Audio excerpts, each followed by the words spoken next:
So this is what we did last time. Using definitions, we're going to stick to x of t as a exponential function, and then second method exponential function is h of t. So using the definition, x of tau is e to the negative 2 tau u of tau. So for x of tau, you just need to copy down, change t to tau. Easy part. The tricky part is h of t minus tau. So you have to change t to t minus tau. For this one, since h of t is u of t, you can just use lower bound, upper bound of this integral, evaluate it, we're done. But if I use exponential function as h of tau, then we have y of t, x of tau. When you plug in h of tau, we need to put it in everywhere. When you see t, you need to change it to t minus tau. And then since negative 2t, e to the negative 2t, that's not the part of our tau, so we can take it to the front. And then you need to evaluate integral 0 lower bound u of tau, upper bound u of t minus tau, times e to the positive 2 tau.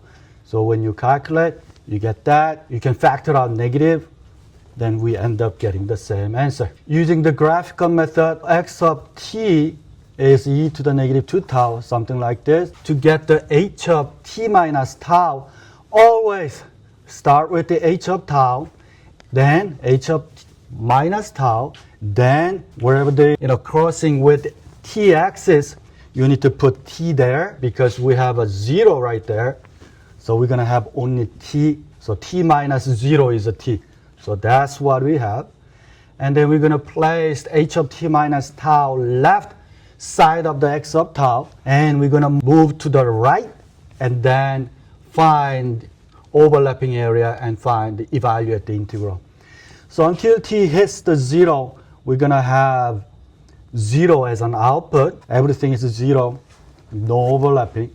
Now when we have overlapping, that will give us integral bound from 0 to t, and the exponential function is e to the negative 2 tau. So we evaluate, and that's it. So we have only two intervals when t equals to less than 0, when t equals to greater than 0. So those are the two answers you need to give me. If we switch them around, so now x of tau is easy, so u of tau. And then to get the h of t minus tau, we need to start with the h of tau and flip it, h of minus tau, and then plug it in t on the x-axis. So that's the h of t minus tau. Now we're going to place this h of t minus tau on the left side of x of tau. Okay, so now I placed h of t minus tau left side of x of tau. X of tau is our u of tau. So this is our x of tau, right? As long as we have t is less than 0, there's no overlapping. Therefore, y of t equals to 0. And when you move to somewhere in the positive side, now there is overlapping, right? In the previous one, when you evaluate integral, we have a same exponential function, right? We put e to the negative 2 tau, okay? This e to the negative 2 tau was our x of t. That was our x of t. That's why we put e to the negative 2 tau. Now, that e to the negative 2t is our h of t. Then what's going to happen here is you need to write negative 2 times t minus tau d tau, because we are using exponential function now as a h of t. You have to change that to negative 2 t minus tau. Okay, this is really important. Previous case, h of t minus tau was a u of t minus tau. So it's just giving us upper bound and lower bound, and we don't have to worry about it. However, this time the h of t is moving from outside to, finding the overlapping area, and h of t minus tau that we have to have it. That's why we need to put negative 2 times t minus tau there. So now, because it's in terms of tau, negative 2t again is just our constant. Put it into in front of the integral, and then we need to evaluate e to the positive 2 tau, and then we get that. That's the answer. So in this case, you need to give me two answers when t equals to less than 0, when t equals to greater than 0. Those are the only two intervals when we have these two graphs for the convolution. Still, this one is too easy. I'm not going to ask you to solve this. So the problem you will see is something like this. When you see the use the convolution integral, basically you are asked to use the graphical technique. So what I'm going to do, I'm going to use x of t as the square function and h of t as the sine, and then again we'll do switch those two and evaluate them, see whether we get the same result or not. So we can easily find the x of tau. We just need to change the t to tau. Done. Now for h of t minus tau, what did we do? We did find h of tau, h of minus tau, h of t minus tau, right? So that's what we're going to do. So h of tau, that's going to be this, and h of minus tau, we're going to flip that, and then h of t minus tau, get anything on the t-axis, you're going to put t there. So we have a 0 and negative 1 on the t-axis. Therefore, we're going to have t minus 1 and t for h of t minus tau. So we're okay going from h of minus tau to h of t minus tau. That makes sense. We have a h of minus tau and then put the t in front of the values on t-axis to get h of t minus tau. So because we had a negative 1, so now we have t minus 1. We have a 0, t minus 0, which is just a t. So those are the interval that we need to use for the convolution integral that we're going to use later. Now, what's our next step? We're going to place this h of t minus tau to left side of x of tau. So that's what I did. Now you need to be careful with this interval. Our h of t minus tau, the width of the sine graph is 1, and x of tau of the graph is 2. So first interval that we see, this t is less than 2, right? Then it is a 0. This t is less than 2.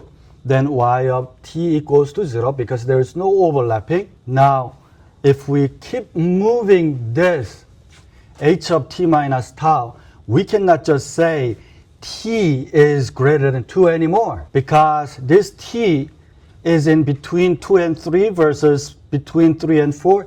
It's going to be completely different, overlapping. So what we're going to do, we're going to move this t in between 2 and 3, right? So are we okay here? It's the easy part. There's no overlapping. So when t is less than 2, then output is 0. Now when we move this guy in between 2 and 3, since the width of our h of t minus tau is 1, we cannot just place t randomly. You need to be careful about the width. So if we place something like this, our overlapping area is this. So our interval going from 2 to t is right. And also the magnitude of our h of t minus tau is 2. Magnitude of this rectangular function is 2. That's why we have 2 times 2 going from 2 to t. And our h of tau is sine pi t. So we need to write sine pi t minus tau d tau. Yeah, okay. If we, let's say, move, we have 2 and 4, and we have this. And our h of t minus tau is width is only 1. So it's something like this. So if I move this t somewhere in here, overlapping area is the whole thing. Okay.